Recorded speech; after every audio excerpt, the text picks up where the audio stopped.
नमस्कार मित्रांनो, आपण आपली नवीन सिरीज सुरू करतो आहे पॉलिटिकल सायन्सचे, ज्यामध्ये आपण कंप्लीट सिलेबस कव्हर करणार आहोत पॉलिटिकल सायन्सचा. वेगवेगळ्या एक्झामसाठी हे फायद्याचं असणार आहे, जसं नेट सेट, पॉलिटिकल सायन्स जे असतात. परत MA साठी उपयुक्त असणार आहे, राज्यसेवा ऑप्शनल, MPSC जी ऑप्शनल आहे आता डिस्क्रिप्टिव्ह होणार आहे त्यासाठी. परत लोकसेवेचा ऑप्शनल आहे तुमच्याकडे, UPSC ऑप्शनल पॉलिटिकल सायन्स, त्यासाठी मराठीमध्ये ही सिरीज असणार आहे. कंप्लीट सिलेबस आपण कव्हर करणार आहोत स्टार्टिंग पासून एंड पर्यंत, त्यामुळे तुमचा कुठलाही पार्ट सुटणार नाही आहे. तुम्हाला आता एक एक्सरसाइज करायची आहे. याचा जास्तीत जास्त या व्हिडिओ सिरीजचा फायदा घेण्यासाठी तुम्ही पेपर आणि पेन नेहमी कॅरी करायचा आहे व्हिडिओ सुरू असताना. सबटायटल्स इथे खाली CC म्हणून एक ऑप्शन येतो तुम्हाला युट्यूबला, तिथे खाली CC म्हणून एक ऑप्शन येतो, त्यामध्ये मी मराठी सबटायटल्स ऑन करून ठेवणार आहे, ज्यामुळे तुम्हाला काय होईल की काही मराठी शब्द लिहून घ्यायचे असतील तर याची मदत होणार आहे.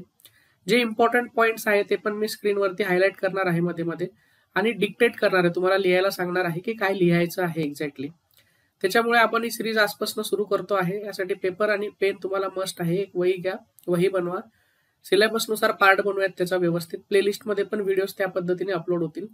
तर चला सुरू करूयात आपण आपली पॉलिटिकल सायन्सची आजची सिरीज. तर आता आपलं पहिलं लेक्चर आहे परिचयाचं, इंट्रोडक्शन टू पॉलिटिकल सायन्स. यामध्ये आपण विषयाची ओळख करून घेणार आहोत. तर पॉलिटिकल सायन्स किंवा राज्यशास्त्र जेव्हा आपण म्हणतो, ही खूप जुनी विद्याशाखा आहे. ही एक ओल्डेस्ट डिसिप्लिन आहे. आपण जेव्हा याचा अभ्यास करतो तर हे काही लेटेस्ट नवीन उदयास आलेला विषय नाही, तर खूप जुना विषय आहे. ही विद्याशाखा खूप जुनी आहे आणि याचा अभ्यास जो आहे ते राजकीय विचारवंत किंवा जे विद्वान आहेत त्या क्षेत्रातले ते 2000 वर्षांपासून जवळपास करत आहेत, म्हणून त्याला मास्टर सायन्स पण म्हटलं जातं. आता आपण सगळ्यात पहिले समजून घेऊ की या विषयाचं नाव पॉलिटिकल सायन्स का बरं आहे. जर आपण विषय एखादा अभ्यासतोय तर आपल्याला त्या विषयाबद्दल सगळ्यात पहिले माहिती होणं गरजेचं आहे. तर पॉलिटिकल सायन्स किंवा राज्यशास्त्र असं आपण या विषयाला दोन भागामध्ये डिवाइड करू. आता सगळ्यात पहिले या शब्दाला, म्हणजे पॉलिटिकल आणि सायन्स वेगळं. तर पॉलिटिकल जर तुम्हाला समजून घ्यायचं असेल तर पॉलिटिकल हा जो शब्द आहे हाच का बरं निवडला गेला. आपण याला सोशोलॉजी किंवा बाकीच्या नावाने का बरं नाही संबोधत. तर पॉलिटिकल हा शब्द ग्रीक शब्द आहे, पोलिस या शब्दापासून आलेला आहे. पोलीस म्हणजे काय एक्झॅक्टली, जर जे आपल्याला खाकीमध्ये दिसतात, वर्दीमध्ये, डिफेन्स सर्व्हिसेसमध्ये असतात ते पोलीस का, तर नाही. यामध्ये पोलीस या शब्दाचा अर्थ होतो सिटी स्टेट्स. सिटी स्टेट्स म्हणजे नगर राज्य. आता तुम्ही काय करा, वहीमध्ये तुमचं पेन पेपर घ्या आणि तिथे लिहा राज्यशास्त्र म्हणजे काय. त्याच्यानंतर तुम्हाला लिहायचं आहे की राज्यशास्त्र या शब्दाचा अर्थ काय, कुठून आलाय. तर राज्य या शब्दाचा अर्थ पोलीस या ग्रीक शब्दापासून आलेला आहे. पॉलिटिक्स हा जो शब्द आहे हा पोलीस या ग्रीक शब्दापासून आलेला आहे. निश्चितच हा युरोपियन विषय असल्यामुळे इंग्लिश शब्द याच्यामध्ये येणार आहेत. तर पोलीस हा शब्द ग्रीक ओरिजिनचा आहे आणि त्यापासून पॉलिटिक्स हा शब्द आला. मग त्याला पॉलिटिकल स्टडी नाही म्हणू शकत का आपण, त्या पॉलिटिकल स्टडी सायन्स का बरं म्हणतो. मग आता सगळ्यात पहिले तुम्हाला कळालं की पॉलिटिकल हा शब्द पोलीस या शब्दापासून आलेला आहे.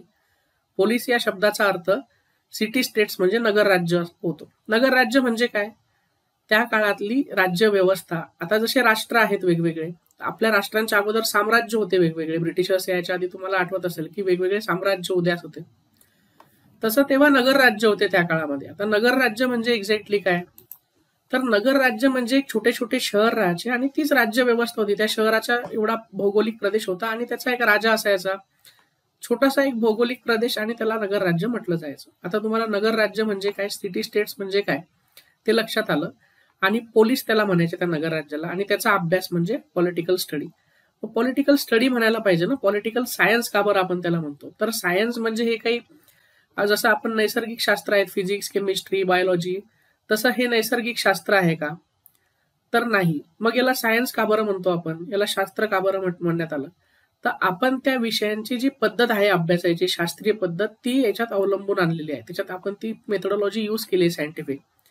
काय असते सायंटिफिक मेथोडॉलॉजी, तर एक पद्धतशीर केलेला अभ्यास, सिस्टमॅटिक स्टडी ज्याला आपण म्हणतो. तर तुम्हाला काय लिहायचं आहे नोट्समध्ये की आता राज्यशास्त्र म्हणजे काय, तर राज्याचा शास्त्रीय पद्धतीने केलेला अभ्यास म्हणजे राज्यशास्त्र. राज्य या संकल्पनेचा शास्त्रीय पद्धतीने केलेला अभ्यास म्हणजे राज्यशास्त्र. आता तुम्हाला कळालं की विषयाचं नाव राज्यशास्त्र का बरं आहे, पॉलिटिकल सायन्स का बरं आहे. पॉलिटिकल हा शब्द पोलीस पासून आलेला आहे, जो ग्रीक शब्द आहे ज्याचा अर्थ नगर राज्य होतो. आणि सायन्स यामुळे म्हणतो आपण त्याला, नैसर्गिक सायन्स नसून नैसर्गिक सायन्सेस जे आहेत, नैसर्गिक विज्ञान जे आहे त्याच्यामध्ये जी सिस्टमॅटिक सायंटिफिक मेथोडॉलॉजी असते स्टडीजची, ती आपण आपल्या विषयामध्ये यूज करतोय, आपल्या विषयाचा एक सिस्टमॅटिक स्टडी करतोय राज्याचा. त्याच्यामुळे आपण त्याला पॉलिटिकल सायन्स असं म्हणतो. तर आता तुम्हाला पॉलिटिकल सायन्स का बरं म्हटलं जातं या विषयाला ते लक्षात आलं असेल. तर आता आपण पुढच्या टॉपिककडे जाऊयात. आता पॉलिटिकल सायन्सचा अभ्यास करत असताना त्यामध्ये काय काय इन्क्लुडेड असतं हे समजून घेणं खूप गरजेचं आहे. तर याचा एक क्रोनॉलॉजिकली आपण अभ्यास करत असतो पॉलिटिकल सायन्सचा, ज्यामध्ये या गोष्टी इन्क्लूड आहेत. याच पद्धतीने आपले लेक्चर्सही व्हिडिओज अपलोड होतील. याच पद्धतीने अभ्यास केला पाहिजे पॉलिटिकल सायन्सचा, जेणेकरून समजायला खूप सोयीचं होऊन जातं. तर सगळ्यात पहिले आपण पॉलिटिकल सायन्सचा अभ्यास करत असताना अभ्यासतो पाश्चात्य राजकीय विचार. जे विचारवंत आहेत, हा आता विषय ग्रीक ओरिजिनचा आहे. तिथल्या त्या विचारवंतांची आपल्याला बॅकग्राऊंड, तिथलं लाईफ, तिथली सोसायटी आणि त्यांनी मांडलेले विचार हे समजून घेणं खूप गरजेचे असतं. त्याच्यामुळे पहिला भाग पडतो या विषयाचा पाश्चात्य राजकीय विचार किंवा वेस्टर्न पॉलिटिकल थॉट. तुम्ही आता नोट्समध्ये तुमच्या लिहून घ्या तिथे की पॉलिटिकल सायन्सचे पार्ट्स काय आहेत, राज्यशास्त्राचे वेगवेगळे विभाग, त्यामध्ये उपविषय म्हणू शकता तुम्ही, विभाग म्हणू शकता. तर त्यामध्ये पहिलं येतं पाश्चात्य राजकीय विचार. त्याच्यानंतर आपण राजकीय सिद्धांतांचा अभ्यास करतो. आता राजकीय सिद्धांत म्हणजे काय, तर जसं न्याय, हक्क, ऑथॉरिटी, ज्याला आपण अधिसत्ता म्हणतो, सत्ता, या सगळ्या कन्सेप्ट आपल्याला त्यामध्ये अभ्यासायच्या असतात.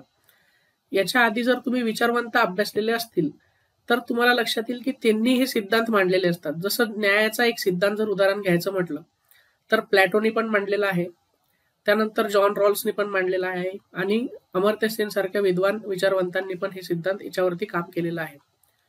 तर जेव्हा आपण ही न्यायाची संकल्पना 4-5 विचारवंतांचा मिळून अभ्यास करून त्याचं एक सिस्टमॅटिक रिप्रेझेंटेशन करतो, तेव्हा त्याला सिद्धांत असं म्हटलं जातं. म्हणून जर अगोदर विचारवंत अभ्यासलेले असतील तर सिद्धांत समजायला सोपं जातं. पहिला पार्ट होता पाश्चात्य राजकीय विचार.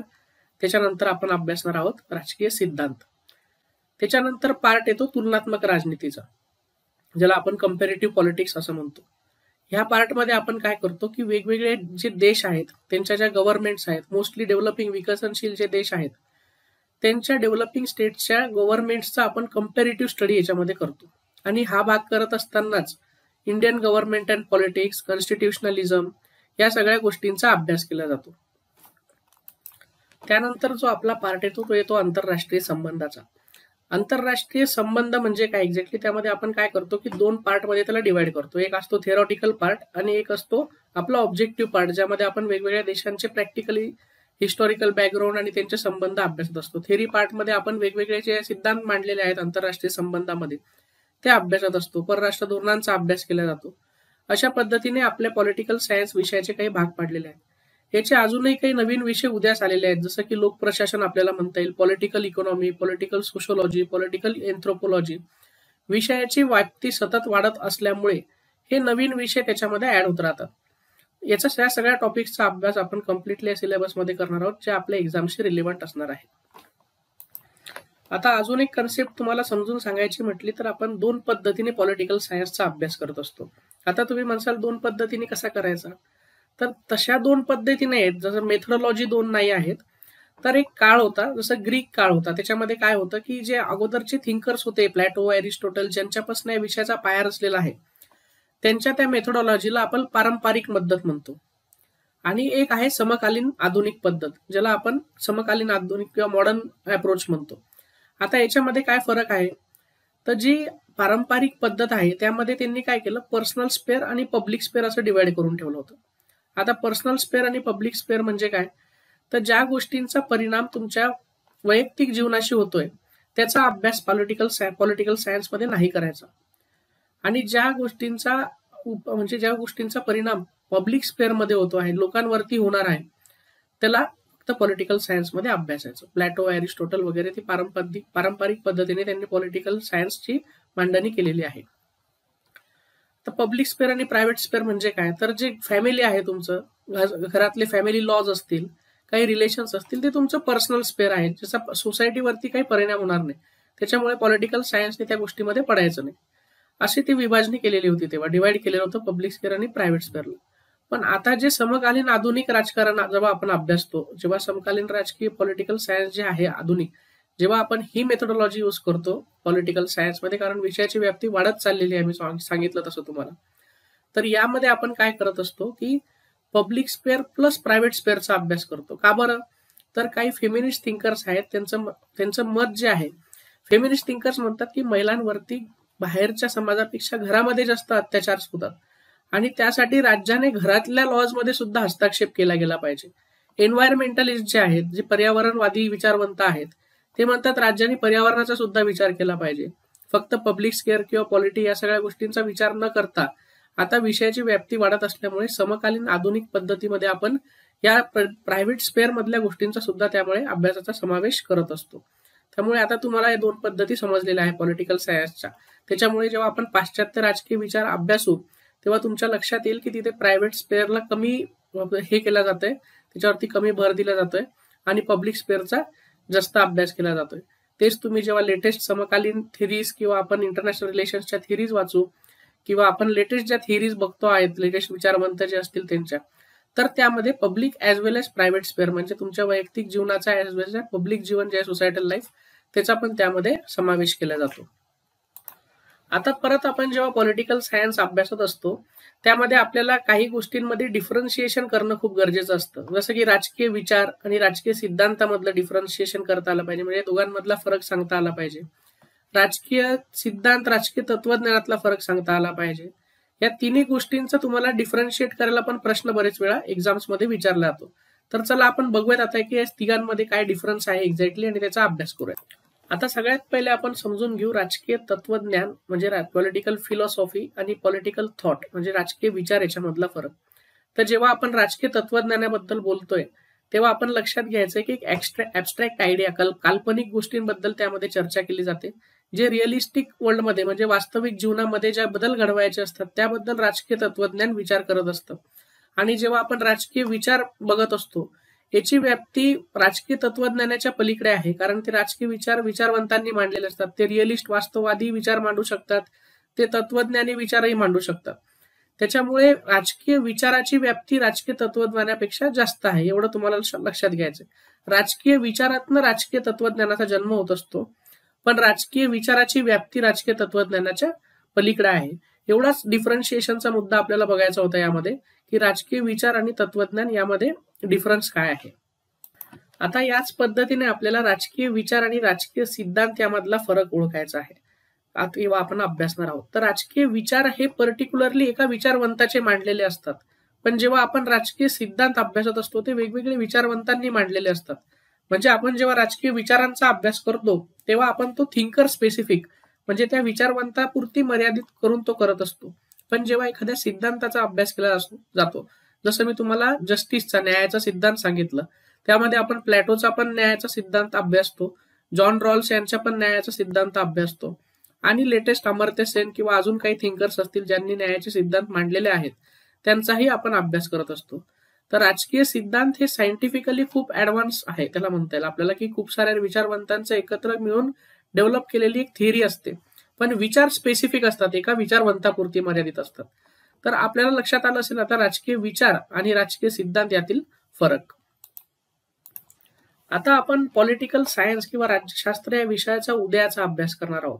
आता उदय म्हणजे आपण त्याला इव्होल्युशन पण म्हणू शकतो की याचं इव्होल्युशन कशा पद्धतीने झालं, तर ते दोन स्टेपमध्ये झालंय. एक आहे ट्रेडिशनल वे मध्ये झालंय परत आणि मॉडर्न वे मध्ये आहे.